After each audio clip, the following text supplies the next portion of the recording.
Hello and welcome back to another true video. Today I'm doing a 25.15 ADC tier list. So if you have content, like, subscribe, and let's get into it. There were only two direct changes this patch. We saw an adjustment towards Corki and a nerf towards Nyla. Nyla obviously was performing quite well in just terms of win rate, so Riot wanted to kind of give her some early game power in trade for some of her late game power, as that was kind of really allowing her to be quite egregious in lower MMR brackets.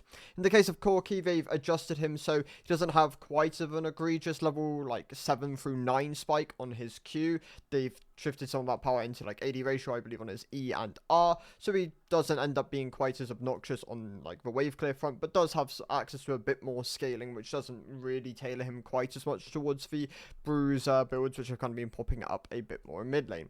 So let's get into it. Overall, the ADC role at the moment is actually quite close. Outside of maybe, I'd say, just Kalista, the rest of the pack is kind of like pretty compressed into a pretty like small region. Kalista is a must avoid though. Like, I really just recommend completely avoiding this champion at the moment. She's being buffed in 25.16, pretty big on the AP ratio side of things, and I believe she's also gaining some AD growth, which would be nice for the champion, especially in the brackets where she's definitely struggling the most. But right now, just as a champion, completely avoid her. I don't recommend her whatsoever. In the C tier, lead off with Ezreal. Ezreal's been underperforming for a while now. He traditionally does quite well in the hands of people who do pilot him, pilot the champion well, and that just doesn't seem to be coming as much to fruition at the moment. Even like Dragdar, for example, is really struggling on the champion, and overall the pick just doesn't curve quite as well at the moment, especially into a lot of the Yuntal marksmen. So I'd also kind of recommend avoiding Ezreal in his current state. I think Draven's low here, and even Draven, you could argue, has spots where he can be quite good, especially if you can pilot the champion really well. Like, he's a very aggressive, early game skewed, snowballing AD marksman. If you get ahead of the curve, you'll kind of consistently and if you can close out games, you'll consistently win. If you can't do that, then he traditionally just underperforms compared to other options, and in this bracket of play, he does perform the worst. People won't close out games as consistently. You will struggle to maybe get the ball rolling quite as well as maybe you'd want it to, and that tends to just lead to him not being as consistent of an option compared to some of the other champions on this list. Kai'Sa just underperformed slightly. I don't think it's anything like large by like any margin, but she does struggle a bit more compared to some of the other marksmen. Some of that comes from the fact that she's a bit unique in the way she plays, acting more like a skirmish assassin at some points rather than like just a regular marksman. She also has like alternative like playstyles with like the sit back and like W playstyle, and she can kind of just like play like a traditional marksman, albeit you're not maybe accessing quite as much of the kit as you have at your disposal. If you're not comfortable playing Kai'Sa, that's fine. There are loads of other options which perform quite well at the moment. I do think she can be quite nice though if paired alongside some of the engaged supports, and that is also one of the other like issues of the champion, is she tends to be a bit more conditional depending on the support you have. If you have an enchanter, then other picks will traditionally outvalue something like the Kai'Sa. Caitlyn has been underperforming for a while. I think in her current iteration, you have to be really good at both the like laning phase aspect of the champion and be able to like scale up into the late game, like get access to like your one-shot headshot combos. If you struggle with either of those like parts of the kit, if you struggle like piloting a marksman later on into the game, or you struggle like abusing your range in early laning phase, she will struggle compared to other marksmen. Like, that is the kind of strength of the champion. You have to access it. If you don't at the moment, then she does just end up being a bit weaker. Moving up to the B tier then, so only 4 champions at the moment in the C tier, although you can argue that both Yunara and Corki could still be these theoretical C tier options. But I really like Corki as a champion. Even though he does underperform to an extent in this bracket, he's a relatively easy to play, early game skewed marksman. I'd say he's a bit more accessible than something like the Draven, and that can be a really big thing for like players in this MMR bracket, so I do recommend him over a pick like Draven. Whether that should just be the high end of the C tier or the low end of the B tier, it's up to you to decide, but as a pick, yeah, I just recommend them slightly higher than Draven at the moment. Yunara performs really well in high MMR brackets. She's probably like an S tier, maybe even S plus tier, like high MMR bracket champion, especially once you've got the mastery into her. I will gradually move her up for like average, like the average player as time goes on. Right now though, as people are still to an extent learning the champion, she's going to remain as a B tier option, or like gone up from a C tier to a B tier option.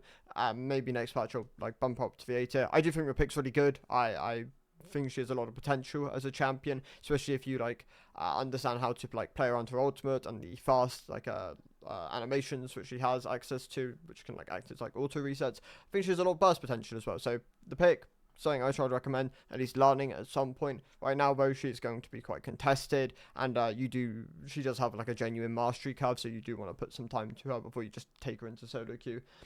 Some of the mages in the beta include the likes of Vega, who's good in this elo bracket. I don't traditionally recommend him as much because I don't think he curves that well into like higher elo, and he has had over time a lot of his kit shifted to kind of be pushed back towards mid lane, but he still performs well here, so I still have him as a beta option. Lux is just another option here. Good burst mage, which if you're very comfortable playing, can function as a bot laner. I'd recommend other mages over her, like if you are looking for mastery, but if you already played for champion, maybe you're auto-filled from like mid or support, then Lux can be a good option here for you. Mel, I have in the beta. I still believe this champion actually jumps a tier, maybe even 2 if you play the Emax variant. Most people still don't, so I still actively tag points on her for that. The pick, really good though. Good wave clear, good just overall like harass through her spells. Like she has a lot of trading power, and her just like burst potential with her ultimate can be really high. So I think as a pick, she's actually quite good. Probably are going to be conditional based on like how much W value you can get out of a champion, but still in a decent spot at the moment. So a pick which I think you can learn in her current state, but you do need to like skill max correctly because there's a genuine amount of power in skilling E over Q.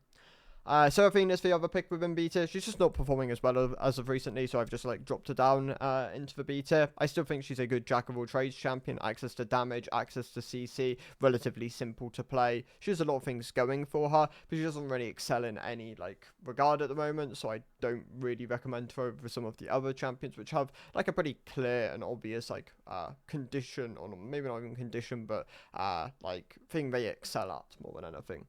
Samira probably drops towards the low end of the B tier at this point. Other champions have just like either been buffed or just like are gradually like rising back over her again. I still think the pick is good. She's a great snowballing marksman, and I have her rated slightly higher than Draven, but she is elite skewed. You have to pilot her well, and she tends to be conditional on the supports you have, which does mark her down. I do think she's better than Draven and Kaiser at the moment, but is also limited by the conditional aspect of the champion. Varus was always not performed as well in solo queue as he has in competitive. Obviously, Varus is considered the #1 de facto marksman in competitive, primarily for his lethality build, but also with the tradition, or also with like the flexibility of being able to go on hit in some games. With the bulk burst more recently, on hit did benefit. They are nerfing lethality going into 25.16 because they are aware of like how consistently dominant that it is in competitive, so that is something to be cognitive of. I don't recommend the pick as much in solo queue because I do to an extent think people have to play around the ultimate and have to play around your poke, especially if you're playing lethality, and when lethality is like his best build, I do think that marks him down. If you are playing on hit, then you traditionally are playing it a bit more conditionally, and that also means I would probably recommend some of the other champions above him if you are just like defaulting on hit every game. Overall, the flexibility, if you like use it, and if your team are playing around like your poke when you're playing lethality, he's an incredible option. Like this champion is still one of the best in the game, but traditionally just doesn't perform quite as well in solo queue, so I just don't recommend him as much in solo queue. Aphelios is a great option if you have very high mastery on the champion, understand the weapon rotations, and kind of like your responsibility within the team.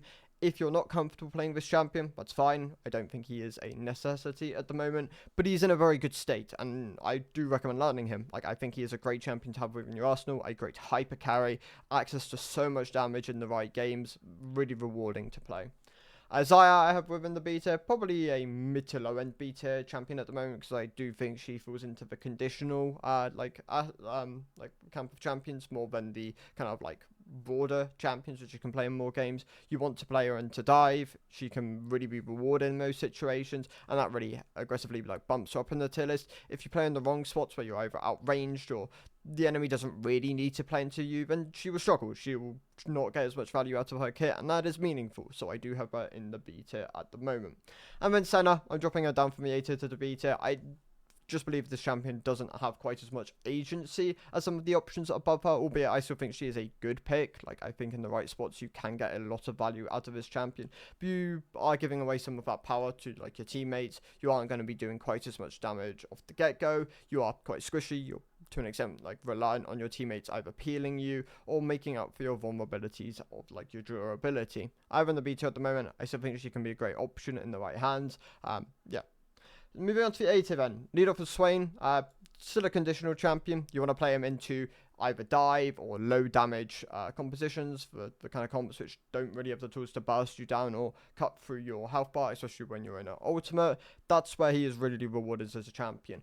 If you could pick him more generalistically, I think he'd be an S tier option, but because he's kind of reliant on being a counter pick, I have him as an A tier option, albeit I still think he's an incredible A tier option in the right spots.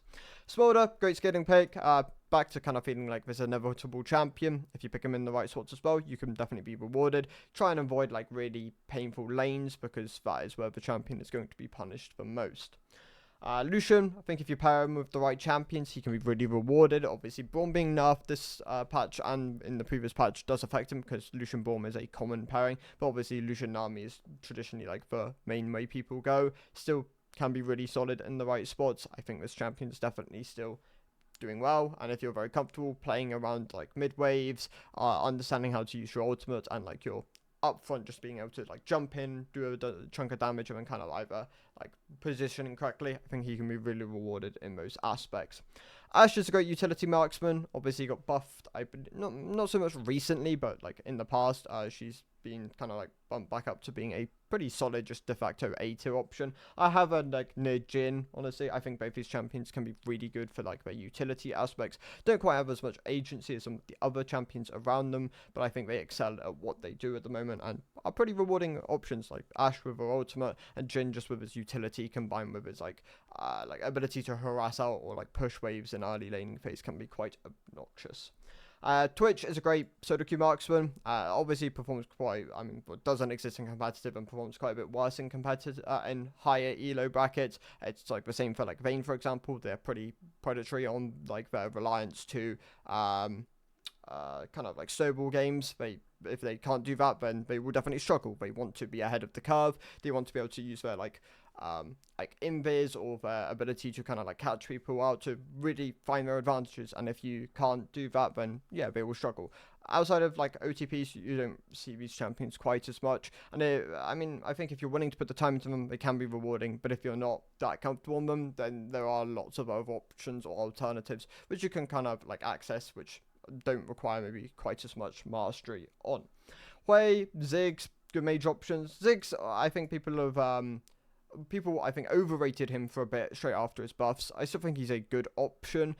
People have kind of readjusted, I believe, their like expectations or their kind of like assessment of the champion, and he's just a solid option. Like, he's a good option. In fact, like in the right spots, you can definitely get a lot of value out of this champion. So I'm going to leave him as like an A tier option at the moment. Hui, I actually probably rate as my number one mage in the bot lane mode. I think this champion's incredibly overlooked, and more people should play him in the bot lane if you are looking for like a mage option. Great wave clear, great like harass tools, great self peeling, great control of space. I think his kit has a lot of things going for him at the moment, and in the current state of the game where like playing around objectives, having control over objectives is like really important. I think Hui can really like do quite well at the moment. Some of the other picks within the A tier include the likes of Zeri, who not quite breaches the S tier, but it's definitely a really good premier A tier option. A great hyper carry. If you're very comfortable with the playstyle of the champion, she can be really rewarding at the moment. Yuumi is being gutted next patch though, so that will definitely affect her to an extent. But right now, I still think outside of just like the Yuumi pairing, she still can perform quite well with a lot of things, and is definitely a rewarding A tier champion at the moment. Yasuo, I think, is traditionally dependent on being like an OTP or like having the kind of tools around him to enable him to kind of like flourish as a champion. You want like some form of knockup, some form of peel. You want like laning phases which feel quite nice for you.